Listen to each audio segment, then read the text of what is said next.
आप सुन रहे हैं खास ऑडियो सीरीज शांतिवीर, कहानी एक नायाब योद्धा की। एपिसोड 49, होश गुम।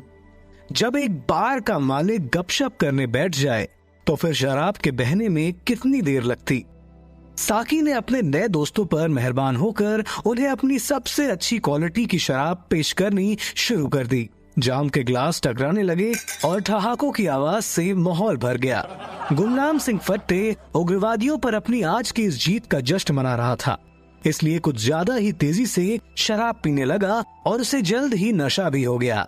उसके बाद सिलसिला शुरू हुआ गुमनाम सिंह जी की दिलेरी की दास्तानों का। फट्टे साहब ने लंबी लंबी हाकनी शुरू कर दी। रणवीर और एडोल्फ लेकिन बड़ी धीरे धीरे अपने ग्लास से शराब पी रहे थे, क्योंकि उन्हें पता था कि इस शहर में जिंदा रहने के लिए होश और जोश दोनों की ही जरूरत थी। गुमनाम सिंह ने उन्हें बताना शुरू किया कि कैसे इन उग्रवादियों ने इस शहर पर कहर ढा रखा था, किस तरह से उन्होंने हजारों को मार गिराया है और अनगिनत लोगों को जमीन के अंदर दफना दिया है। उसने फिर एक किस्से के बारे में रणवीर को बताना शुरू किया। जानते हो, एक बार इन जानवरों ने पेरिस स्ट्रीट को चारों तरफ से घेर लिया। तो शायद नहीं जानते, पर अफसर अडोल्फ जरूर जानते होंगे कि उस इलाके में कितने रईस और कितने विदेशी कंपनी के बड़े बड़े हर्ता करता रहते हैं। उस इलाके में कोई भी आदमी करोड़पति से कम नहीं है। इसे कहते हैं किस्मत का खेल। क्राउन प्रिंस सिटी में अगर तुम्हारे पास पैसा है तो फिर हर चीज तुम्हारे कदमों पर होती है, मौत भी। इस शहर में कहावत है कि यहाँ का धनवान भगवान से सिर्फ कुछ ही दूरी पर रहता है। उनका जब मन करता है वो उन्हें अपने पास बुला लेते हैं, इन यमदूतों को बेचकर। ये कहकर वो जोर से हंसने लगा। रणवीर को तो गुमनाम सिंह के राजों के बारे में ही जानना था, इसलिए वो भी उसके ठहाकों के साथ ठहाके लगाना शुरू कर देता है। इस शहर की कहानी उसने अब तक एक पुलिस वाले की जुबानी सुनी थी।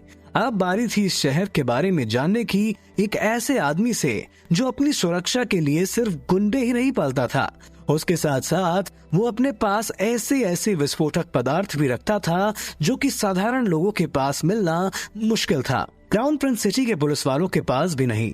उसे इस काम को करने का इससे बेहतर मौका नहीं मिलने वाला था, जब गुमनाम सिंह इस तरह नशे में चूर भी था और डींगे मारने के मूड में भी।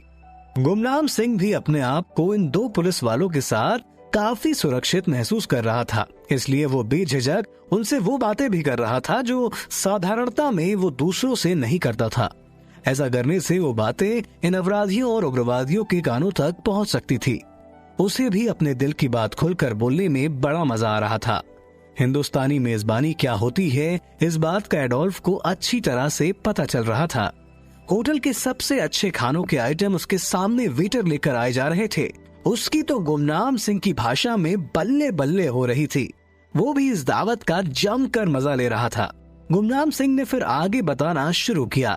जब वो इन रईस बदमाशों से घिरे हुए थे, तब ना तो पुलिस वाले उनकी मदद करने की हालत में थे और ना ही उनके देश वाले। वो कहते हैं ना कि मुसीबत में मेहनत करो तो किस्मत तुम पर मेहरबान हो ही जाती है। मेरे साथ भी वैसा ही हुआ। मैंने इस आपदा में उन धन्ना सेठों से बात की और उनसे कहा कि मैं उनको इन शैतानों के शिकंजे से बचा सकता था, लेकिन इसके लिए मुझे उन्हें अच्छी खासी कीमत देनी पड़ेगी। वो झट से मेरी बात मानने को राजी हो गए। फिर क्या था, मैंने भी अपने कुछ बहादुर और जाबाज साथियों से बात की और फिर काले बाजार से आधुनिक हथियार उधार लेकर चल पड़ा पेरिस स्ट्रीट की तरफ। वो कई दर्जन थे तो हम करीब 20, लेकिन तुमने तो मेरा जिगरा देख ही लिया है। हमारे जज्बे के सामने उनकी क्या मजाल थी कि वो टिक पाए।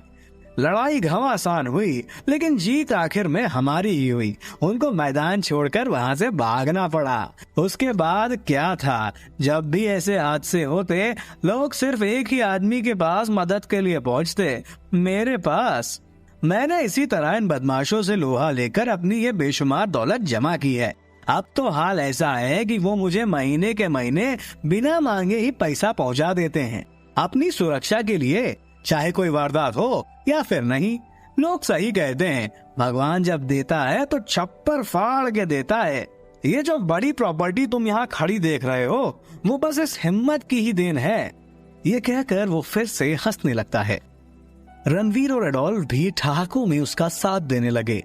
उसके बाद तो गुमनाम सिंह ने एक के बाद एक उन्हें अपनी बहादुरी के कई किस्से सुना दिए। उसे अपना गुणगान करने के ऐसे मौके कहाँ रोज मिलते थे, और सामने जब खुद का देशवासी हो तो परदेश में गप्पे मारने का मजा ही अलग होता है। उसने अपनी दरिया दिली दिखाते हुए रणवीर से कहा, मेरे भाई, अगर तुम्हें भविष्य में इस शहर में किसी भी चीज की जरूरत हो तो मुझे बताना। तुमसे तुम्हारा यह भाई वादा करता है कि वो तुम्हें कभी निराश नहीं करेगा, तुम्हारी ख्वाहिश पूरी करने के लिए अपनी जान की बाजी लगा देगा। रणवीर उससे कहता है, अरे मेरे भाई, मुझे तुम्हारी बात और तुम्हारी बहादुरी दोनों पर पूरा विश्वास है। तुम सिर्फ एक रखवाले नहीं हो, तुम तो खुद एक तोप का गोला हो, एक चलता फिरता बम जिसके आसपास आने की किसी में हिम्मत नहीं हो सकती। आज मैंने खुद अपनी आंखों के सामने तुम्हारा जलवा देखा है।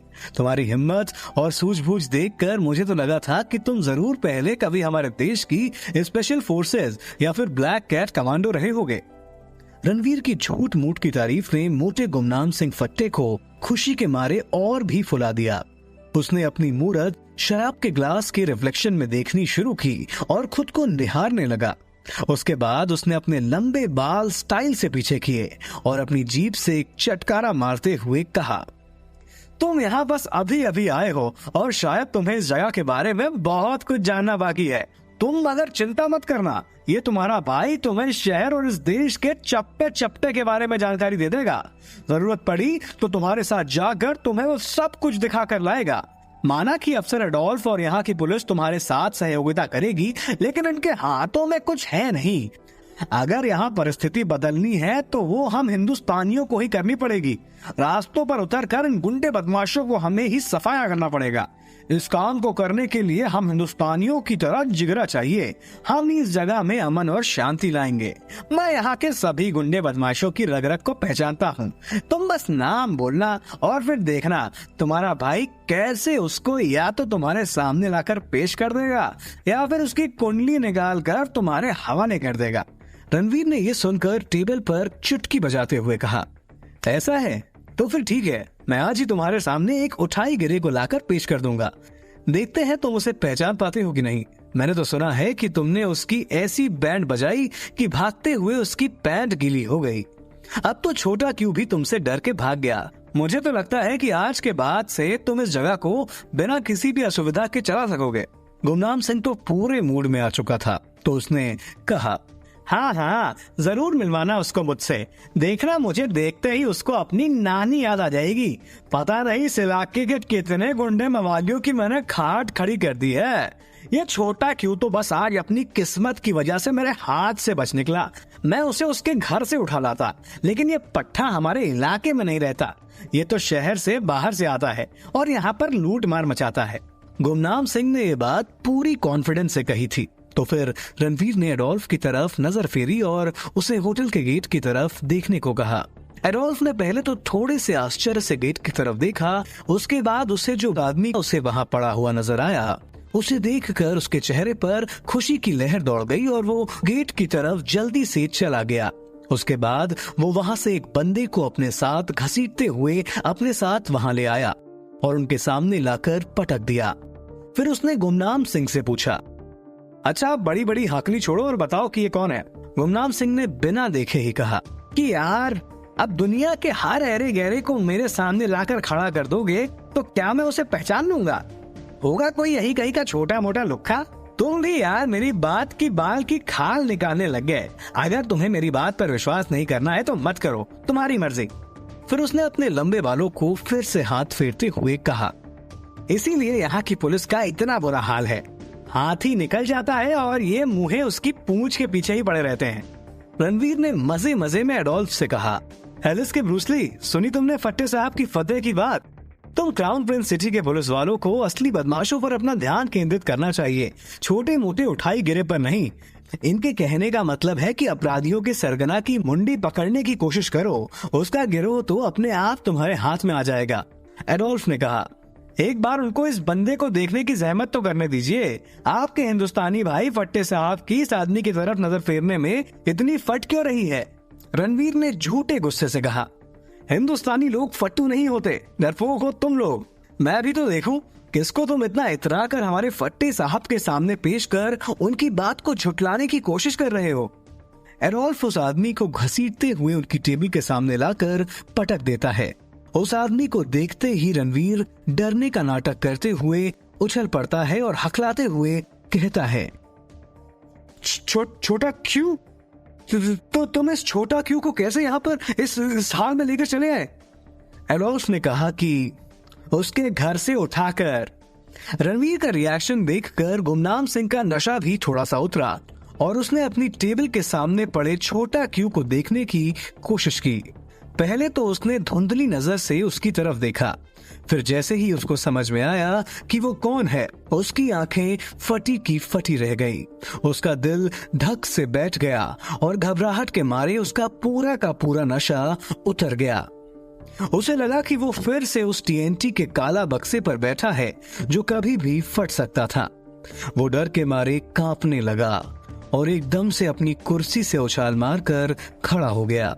डर के मारे उसके कांपते हुए लबों से सिर्फ एक ही बात निकली, घर से? तो तुम इसे घर से कैसे उठा कर ला सकते हो? ऐसा लग रहा था कि गुमनाम सिंह फट्टे ने एक भूत देख लिया था और फिर भूत देखने के बाद उन्होंने अपने होटल की गेट की तरफ अपनी नजर दौड़ाई, ये जानने के लिए कि उसके बाकी के साथी भी क्या फिर से अपनी बंदूक लेकर गेट से अंदर चले आ रहे हैं क्या। उधर रणवीर ने देखा कि छोटा क्यू अपनी 2 टांगों पर मुर्गा बना बैठा था। उसके पांव भी कांप रहे थे। उसने अपने दोनों हाथों से बड़ी मुश्किल से अपने कानों को पकड़ रखा था और उसकी झुकी हुई नजर रणवीर के घुटनों की तरफ ही देख रही थी। उसकी आंखों से वो खूंखारता तो बहुत पहले ही जा चुकी थी। उसकी आंखों में अब किसी का खौफ समाया हुआ था। डर के मारे उसका चेहरा पीला पड़ चुका था। वो अब बस अपनी इस सजा से मुक्ति पाने की मंशा से उसको सबक सिखाने वाले से रहम की भीख मांग रहा था। उसे देखकर ऐसा लग रहा था कि वो एक पालतू कुत्ता है जो अपने मालिक के इशारे का इंतजार कर रहा है। डर के मारे गुमनाम सिंह फट्टे के होश गुम हो गए और उसने एडोल्फ से कहा, ये तुमने क्या किया? इससे यहाँ क्यों ले आए? अब इसके साथी इसको खोजते खोजते यहाँ पर आते ही होंगे। अब क्या होगा?